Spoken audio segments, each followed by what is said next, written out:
Fala aí pessoal, sejam todos muito bem-vindos. Esse é meu canal de Química aqui no YouTube. Eu sou o professor Rafael Barbosa, sou professor de Química, de Ciências, de Farmacologia, enfim. Como eu sempre peço, quando a gente começa qualquer vídeo aqui no canal, desce o player aqui embaixo. Se você não é inscrito, se inscreve no canal, clica lá no sininho para receber todas as notificações. Não esquece de deixar também o seu comentário aqui no YouTube, afinal de contas, quanto mais comentários você deixar, mais engajamento o YouTube tem. Automaticamente, mais vezes ele vai recomendar o meu vídeo para outras pessoas, tá certo? Então, sem mais delongas, hoje nós vamos falar sobre tratamento de água. Então, após a vinheta, fica comigo que a aula de hoje está muito bacana.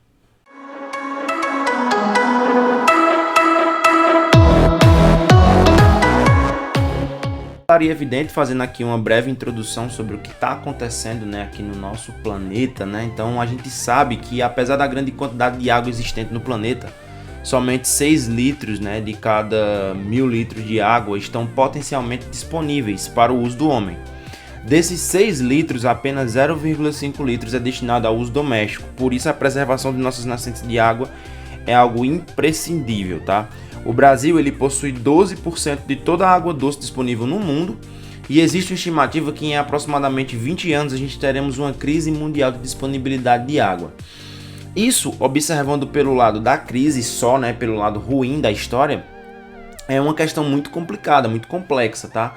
Porque alguns países, por ter uma reserva hídrica um pouco maior, eles sairão melhor nessa gestão da crise hídrica. Porém, olhando pelo lado comercial da história, nós vamos ter aí possivelmente empresas que vão estar trabalhando com o processo de destilação da água, utilizando a água do mar, por exemplo, como uma fonte e a partir dessa fonte fazendo a destilação da água para que a gente possa ter água potável para consumo humano, tá bem? Então a disponibilidade de água potável a gente pode dividir ela assim, 97% da água está nos oceanos e constitui água salgada, tá? Desses 3% que sobram, elas entram dentro da taxa de água doce. Dentro desses 3%, 77% se encontram congeladas, tá? 22% é água subterrânea e 1% está ali em lagos, riachos e rios, tá bom? Então veja que essa disponibilidade ela é bem diferente. E aí entra a questão do tratamento de água, a importância do tratamento de água. Então o grande problema no abastecimento brasileiro é o desperdício. De acordo com o Sistema Nacional de Informações sobre Saneamento, 38% de toda a água distribuída não é contabilizada por causa de vazamentos, ligações irregulares e falhas na medição. Isso gera um prejuízo aproximado de 12 bilhões de reais. É incrível como esse prejuízo ele foi até alvo de reportagens na grande mídia. Então é importante lembrar que o desperdício de água é sim um dos grandes vilões para que a gente possa no futuro passar por crises hídricas mais complexas, tá certo? Esse tratamento de água, ele consiste no conhecimento prévio do que é água potável. Então você que está me assistindo aí, se alguém te perguntasse assim, o que é água potável, como você responderia? Bom, água potável, pessoal, é uma mistura homogênea, é uma solução, resultado de um conjunto de métodos físicos e químicos, onde essa água passa a ser adequada ao consumo humano. Muito cuidado, a água pura, a água sozinha, o H2O sozinho, ela não é um líquido adequado para o consumo humano. O líquido adequado para o consumo humano tem que ser a água mineralizada, ou água com minerais. Então, somente 2,3% da água do planeta é água doce. Então, isso também caracteriza algumas características que nós vamos comentar daqui a pouco, tá certo? Então, para que essa água se torne potável, é necessário que ela passe por diversos tratamentos, tá bom? Esses tratamentos, muitas dessas técnicas nós já falamos na aula sobre análise imediata, que eu vou deixar no cardzinho aqui em cima, no izinho aqui em cima. E essa sequência que eu vou falar para vocês é o que se usa nas principais ETAs, que são unidades de tratamento de água, tá? Ou estações de tratamento de água. Então o primeiro processo é a coagulação. Nessa etapa, a água na sua forma bruta, com todos os seus componentes que estão poluindo aquela água, ela vai receber no tanque uma determinada quantidade de sulfato de alumínio ou sulfato férrico ou então e cal viva, que é o óxido de cálcio. Essas substâncias vão reagir formando partículas gelatinosas que vão ficar suspensas na água. E essas partículas vão aderir a elas às sujeiras. Então as sujeiras vão ficar aderidas e essas sujeiras por sua vez aderidas vão formar a fase de coagulação. Depois que existe a fase de coagulação, nós entramos em uma segunda fase que nós chamamos de floculação. Essa fase ela vai ocorrer em grandes tanques de concreto, tá? e ela acontece logo em seguida a coagulação. Essa água vai ficar em movimento e as partículas sólidas elas vão se aglutinando em flocos maiores. Então percebe, veja nesses 3 estágios, olha só, como a água no início ela tem flóculos bem menores, né, no início da floculação, depois esses flóculos, graças a essas paletas que ficam girando em movimentos contínuos, vão formando esses flóculos maiores, que faz com que a água tenha o processo de separação dessas impurezas um pouco mais facilitado, tá bom? Um outro processo de separação que vai ser utilizado é a decantação. Então nessa etapa, que vai ser posterior à coagulação e floculação, por ação da gravidade, os flocos de impurezas e partículas vão ficar depositados no fundo dos tanques, separando então a água, né? Então a água mais limpa vai ficar na superfície e aqueles dejetos que não são do interesse vão ficar no fundo. Por isso que a gente chama esse processo de decantação. A decantação ela leva um tempo, tá, para acontecer completamente.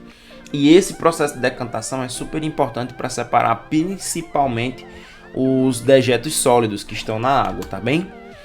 Dando continuidade, depois de que ocorre a decantação, a gente tem a flotação, tá? Nesse método aí, a mistura ela é submetida a uma forte corrente de ar que vai provocar a formação de uma espuma, que vai ficar uma parte na superfície e outra parte mais embaixo. Então é uma separação de substâncias por densidades diferentes pela ação de uma forte corrente de ar, tá certo? Aqui eu trouxe para vocês só um exemplo de como isso acontece no Enem, como é que isso pode ser trazido no Enem. Então, entre as substâncias usadas para o tratamento de água está o sulfato de alumínio, que em meio alcalino forma partículas em suspensão na água, às quais as impurezas presentes no meio se aderem. O método de separação comumente usado para retirar o sulfato de alumínio das impurezas aderidas é justamente a flotação, onde vai ficar o sulfato de alumínio junto com todos os flocos que foram formados na superfície, e a partir da flotação a gente consegue separar essas características. Então a gente tem que floculação é a formação de flocos.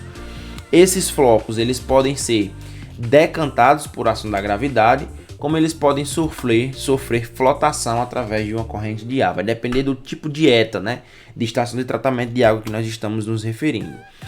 Depois disso, um outro processo utilizado para evitar que essa água ainda tenha algum tipo de poluente é a filtração. Então nessa etapa a água ela vai passar por filtros.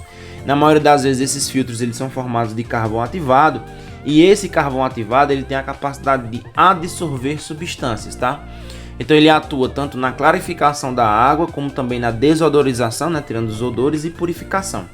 Então a dissolção nada mais nada menos do que a capacidade que uma substância tem de se ligar ou de reter uma outra substância na sua superfície. Então 1 grama de carvão ativado ou ativo possui uma área superficial de 2.000 metros quadrados. Então o carvão ativado ele é um grande aliado nesse processo de separação de misturas. Por quê? Especialmente de limpeza da água. Por quê, professor?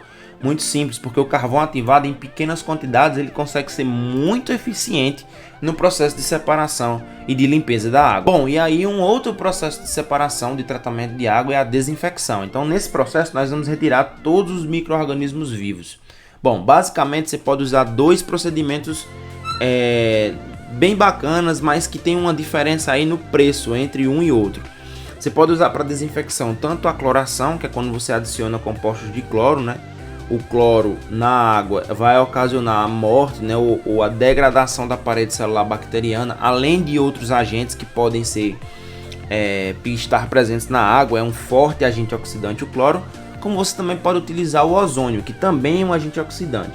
A grande diferença do ozônio para o tratamento com cloro é o preço. O ozônio ele é um pouco mais caro do que, por exemplo, utilizar aí compostos de cloro, tá certo?